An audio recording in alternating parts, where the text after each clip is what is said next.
The headlines: farmers face extortion from bandits before harvesting crops in Kaduna. Students stab teacher to death in Taraba. Union suspend academic activities. Kaduna metropolis dealing with growing waste management challenges. And away from Nigeria, leader of Madagascar's National Assembly calls for suspension of election.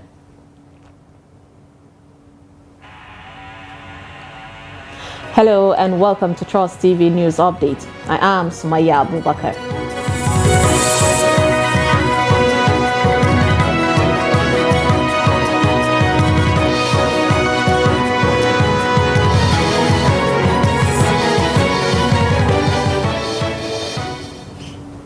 Thank you for joining us, and now the details. We'll start with security. Now, bandits terrorizing Kaduna communities are forcing villagers to pay levies before getting access to their farms to harvest crops. The affected farmers from Kidenden and Galadima villages are being forced, while some in Anguwar Falau and Kerawa villages face constant harassment and kidnappings while working on their farms. A source from Kidenden village says farmers usually pay from 70,000 naira to 100,000 naira before they can harvest their farm produce. He explained that those who refuse to pay are either kidnapped, killed, or have their farm produce seized by the bandits. Now, joining us via phone call to give an update on this matter is the Daily Trust reporter Mohammed Yaba from Kaduna. Now, Yaba, please tell us, what do you know about the prevalence of this situation, and what are the security agencies and authorities saying about it? Well, actually, for the farmers, it was really a pathetic situation that is happening in most of the rural communities in Giwa and also part of the Mongwari communities, where bandits are said to be forcing the farmers or the locals within those communities to pay levies before being allowed to either access their farm and also to harvest the product and the crops we are on those farms. And that has been a challenge for the past 2 years, but despite the efforts of security agencies to curtail the situation, but the farmers are still complaining. They felt they have been abandoned. They felt that they are kind of allowed or being left in the hand of these bandits as they decide what happens within those communities. For instance, on this issue of Kidenden or those communities in Kidenden here in your local government area of Kaduna State, the farmers complain that the warlords that operate within those communities, that is the bandits, usually kind of attack them while working on farms, and sometimes they don't even allow them access the farms without being extorted or being paid those levies. And this levy, as you mentioned, is about 100,000 to 70,000 naira, depending on how large your farm is according to the local interview. And that sometimes those that refuse to comply to the demand by these bandits are either killed, kidnapped, or have the whole cost seized from them. And that has been a problem, and that some of them have started thinking of relocating from those communities to safer communities. And my effort to speak to the police command on this issue about because the call we are not successful, and that the spokesman, that is the ASP, Mansur Lawal, has not or is yet to reply to the text they sent to him, seeking clarification with regard to the latest incident.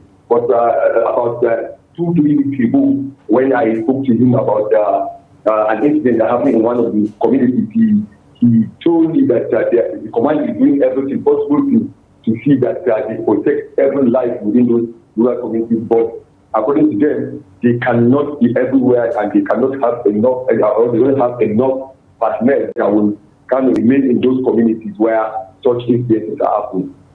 So with what the security authorities are saying, how are the villagers taking this? I mean, the security agents are saying they cannot be anywhere, everywhere at the same time. So it seems like they're already, telling the people, the villagers, to just wait until God intervene. How are they taking it? Well, actually, like I said, the state government and also the security agents are saying that they are doing their best to protect this community. But the truth of the matter is that according to the locals, as long as there are no enough security agents present within those communities, then the bandits will always have ability, can attack them with impunity, and they have no choice than to comply by paying those ladies to do bandits, or else they will not be allowed to access this. So it's like they are just there, not knowing where to go, because some of them claim that they have been there for decades and that they cannot just move. But there are those, like I said earlier, who are thinking of relocating to safer communities. But even though, yes, as of yesterday, I spoke to a farmer who happens to be a farmer as well as a community leader in Angon Palau that was displaced, and he is now living in one of the communities within the local government because he said he cannot withstand the pressure of famine, and at the end of the day, ending up paying in fact, sometimes they said because they cannot afford to pay those money, the bandits can just come and confiscate all the crops you produce, leaving you with nothing. And according to some of the locals, they said a bag of maize is almost 35 to 40,000 in those communities, and that the farmers can just come at will or anytime they feel like and ask you to pay levy. If you cannot pay, then they collected everything from you. So now for the farmers, it's like they are just there, not knowing whether to. For those that have the courage, they can move. Those that don't have anywhere to go are still there doing the bidding of the bandits by paying them what they ask them to do. Now, these farms, are they in the territory of the bandits, or are the bandits just, en route to somewhere else and they just attack these people in their farms? Based on the findings, most of these communities where these such incidents are happening are located in remote villages. And based on that, which means some of them are either located within forest or nearby forest where these bandits are using as trade or as camp. And that, so these people, because they cannot go anywhere, and these agencies cannot just go there and remain in those remote villages, then it means they are under, if they end up finding themselves under the territory of the bandits, because the bandits dictate what happens in those communities. Since there are no security presence, and sometimes in those villages, the local vigilantes that are securing those communities cannot withstand the power or the weapons of those bandits, and in that they decided most of them ended up kind of complying to the demand of those bandits that are operating within those territories or communities within those local governments, like I said. That's a really sad situation there. Thank you so much, Mohammed Ibrahim Yaba, Daily Trust reporter from Kaduna. Thank you for the update. Yeah, welcome. Now moving on. The Taraba State Command of the Nigerian Police Force has confirmed the death of Basi Sardona, a secondary school teacher killed by students on Jalingo on Wednesday in Jalingo. Now, confirming the incident on Thursday, the command's spokesperson, Abdullahi Usman, said the deceased was a staff of Model Secondary School Jalingo. He said that the primary suspect, whom he described as an ex-student of the school, conspired with his friends in the school and stabbed the teacher, who was confirmed dead at the Federal Medical Center Jalingo, where he was taken for treatment. Usman affirmed that the command has commenced an investigation into the case. The police PRO further affirmed that efforts are ongoing to track down all the students involved in the killing and urged anyone with useful information on their whereabouts to reach out to the command. In the meantime, the Academic Staff Union of the secondary schools in Taraba State has directed its members to suspend academic activities till further notice. This followed the multiple stabbing to death of a teacher, Basi Sardona, with a Model Government Day Secondary School by some former students of the institution. A press statement by the chairman of the union, Sule Abasu, said until justice is served to each slain member, they will not return to the classrooms. The state government, on its part, is vowing to adequately investigate the matter and ensure that no stone is left unturned. A press statement by the State Commissioner for Education, Augustina Godwin, said that some arrests have been made with investigation already launched. The government promised to enhance security of schools by deploying both armed and unarmed security operatives to avert further attacks.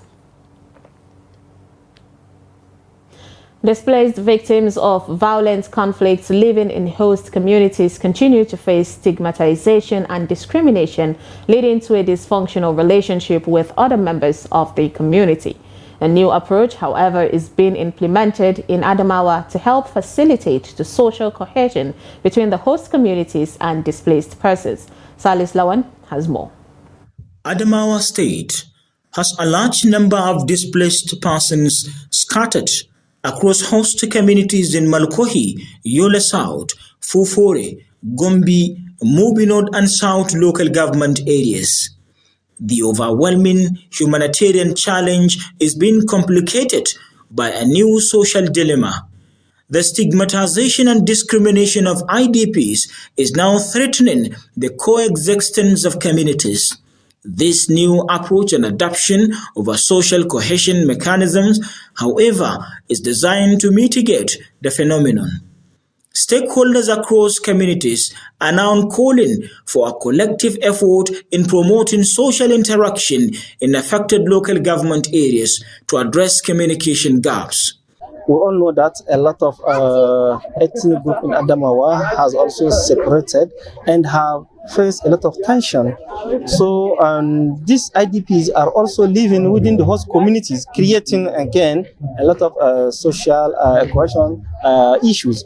So in this situation, IOM came together with local chairman to also look into how social cohesion can be built among the communities, among the IDPs. In the past, you discover that some people are segregating themselves, more especially in the religious groups. This one is a Muslim, this one is a Christian, this one is a non-Christian. This program has done a lot in the lives of people here in Gombe, changing their lives, coming together. The dysfunctional relationship between host communities, members, and displaced persons has negatively impacted the productivity of households. So what we're seeing today is one of those components that is very important to help people stabilize, to help them integrate. But what is more significant is the cohesion part of it, where you have different tribes rediscovering their culture, the tradition, their unique values, and then bringing that together to also help the society get better. I think that's very important. We shall embrace peace, because in terms of religion, even God himself, he made man and give man will to choose whatsoever he wants to do. So there is no need of trying to forcing one another to follow your own religion. So I am calling upon the people of Adamawa that we shall come together, unite together, and then make our country great. Findings from the Mental Health and Psychosocial Support Regular Need Assessment have shown that stigma and discrimination can militate against effective integration of people affected by displacement in host communities across Adamawa. Salis Lawan, Trust TV News, Yola.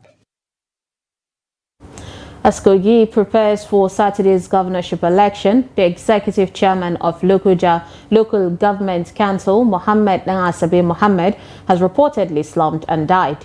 The 33-year-old council chairman was confirmed dead on Friday at a hospital in Lokoja, where he was rushed to after the incident.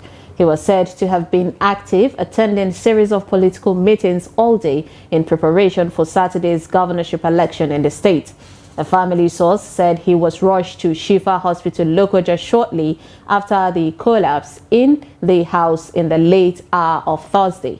The Lokoja Local Government Area Public Relation Officer of All Progressives Congress, Talba Lakwaja, confirmed the incident in a statement. He will be buried at the Ongwarukura Muslim Cemetery after Jumu'ah prayers on Friday. Kaduna State has a rich history built on order and progressive development for decades. The culture of organization and discipline is being determined or undermined by a growing health and environmental crisis across the metropolis. In this report, Trust TV's Bello Musa captures Kaduna's waste management crisis. Take a look. Just a few years ago, Kaduna residents were taking pride in the beauty of the city center and metropolis after the urban renewal and beautification project by the state government. However, months after the beautiful scenery became popular with locals and visitors, Kaduna metropolis is now looking old, dirty, and unattractive due to indiscriminate refuse disposal. This heap of refuse is located between a primary school and a primary healthcare center at Ungwersenusi, a great risk for public health in the community. It affects our health through malaria, because when the refuse is here, all the time you'll be seeing people going to the hospital to get treatment. This refuse is affecting us in this community, especially the hospital and school. It is worse during rainy season because of the bad odor.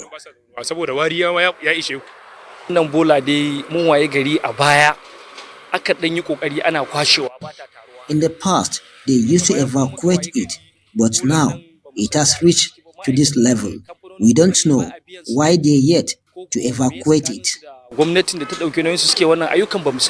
In Tudunwada, this location has been a dumping ground for the community, despite its close proximity to a school. According to community members, the state government began evacuating the refuse only to stop along the way.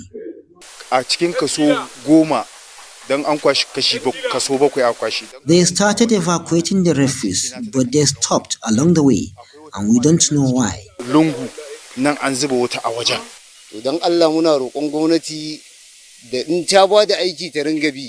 We are calling on government to monitor the evacuation of this refuse. When they started, we were happy, but they abandoned it.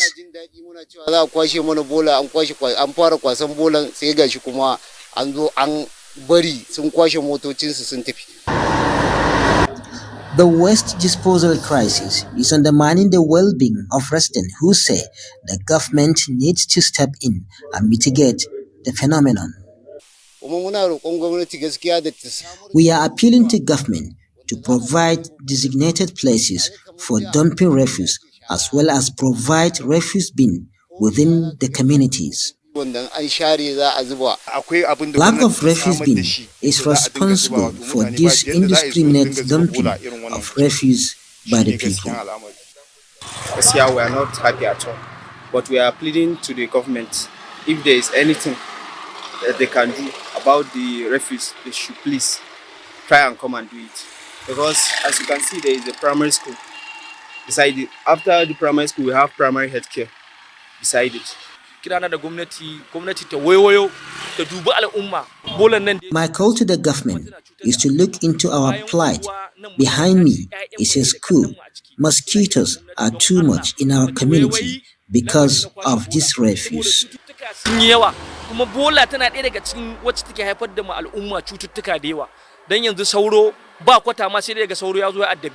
Efforts to reach the administrator of the Kaduna Capital Territory, Samuel Arwan, for comment were unsuccessful. For Kaduna State to restore its lost glory as a bastion of progress and development, this menace cannot be allowed to fester for long. Bella Musa, Trust TV News, Kaduna. You're watching News Update on Trust TV. Coming up. As purchasing power goes down, small businesses struggle to stay afloat in Jigawa. This and more after the break. Stay with us. Hello and welcome to Creative Lounge on Trust TV. My name is Ahmed Mohammed Bello and I'm going to be taking you through my journey as an artist.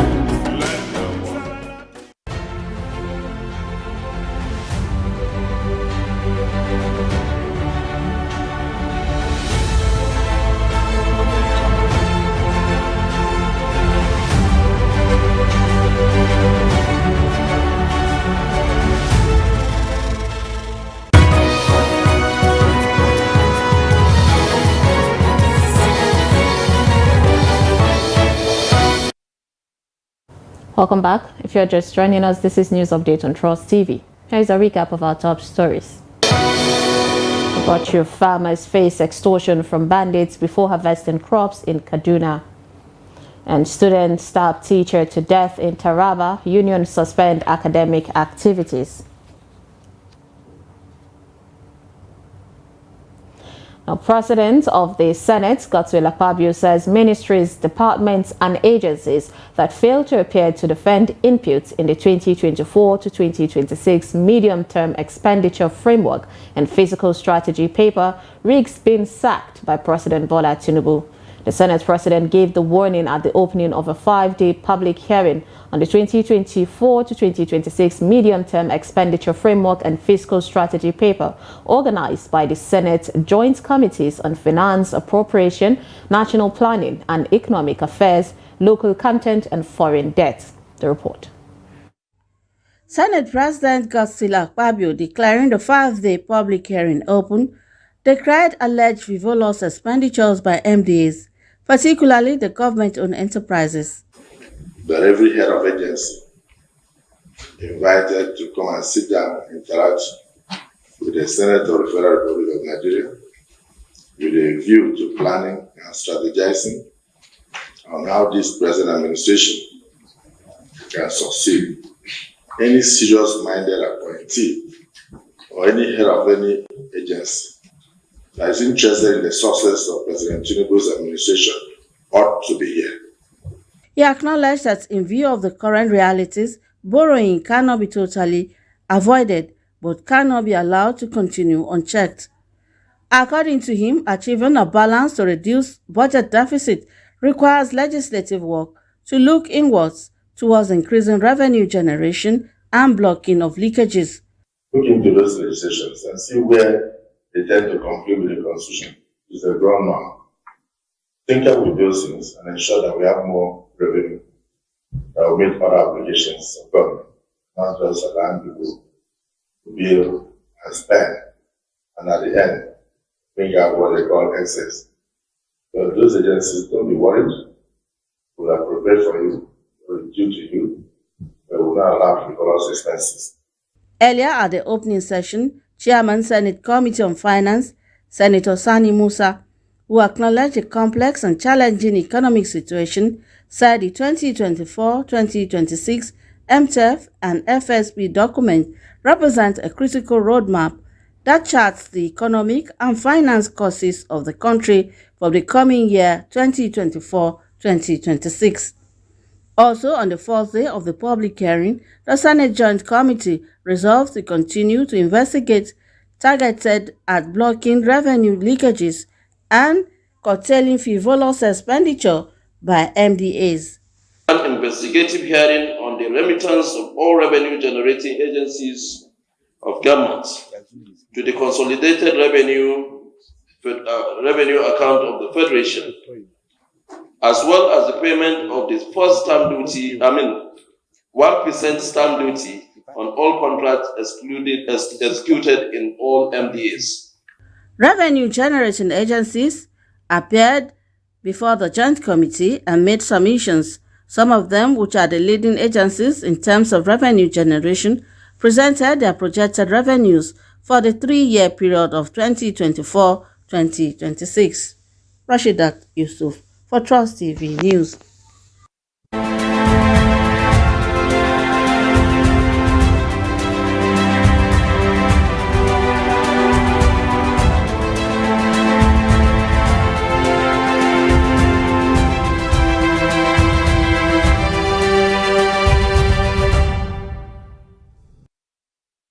The impact of Nigeria's current economic downturn is pushing more youths into unemployment as artisans and laborers face difficulty in meeting their daily needs. In Jigawa State, youths who make a living grinding grain say the jobs are no longer feasible as soaring inflation overwhelms their source of income. Adamu Imam reports. Jigawa State has a large agrarian community that is failing to live up its full potential.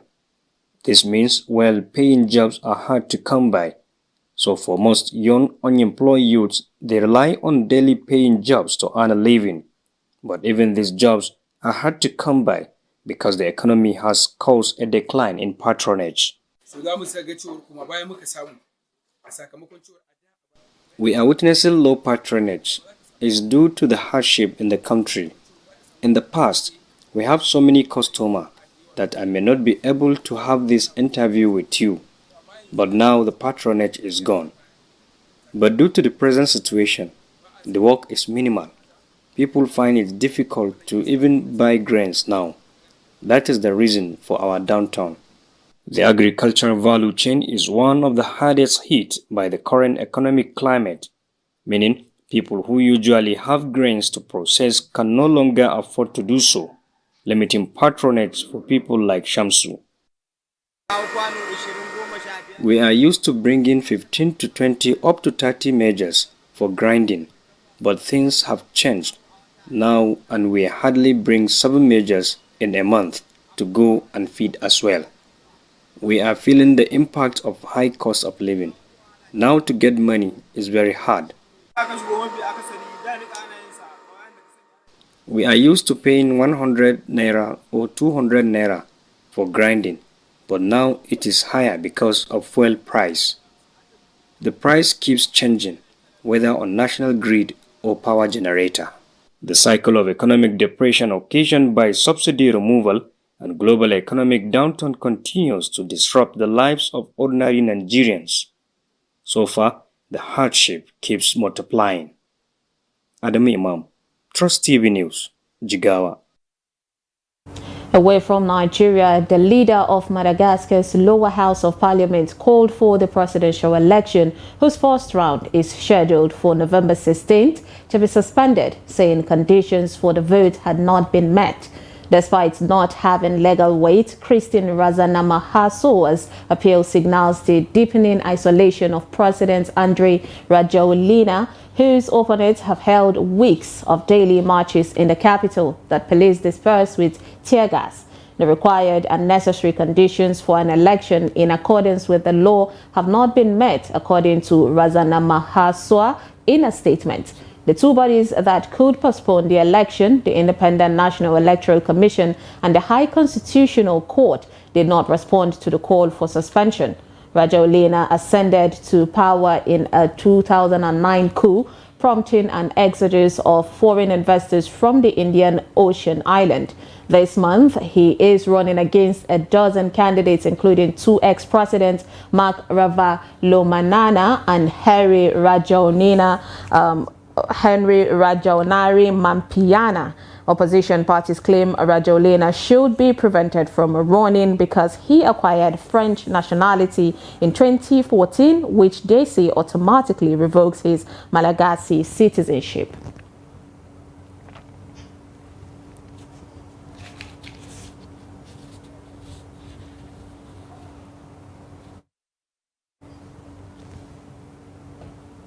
And with that, we wrap up news update on Trust TV. Do not forget to follow us across all our social media platforms. Join our YouTube live stream for more news programs and documentaries.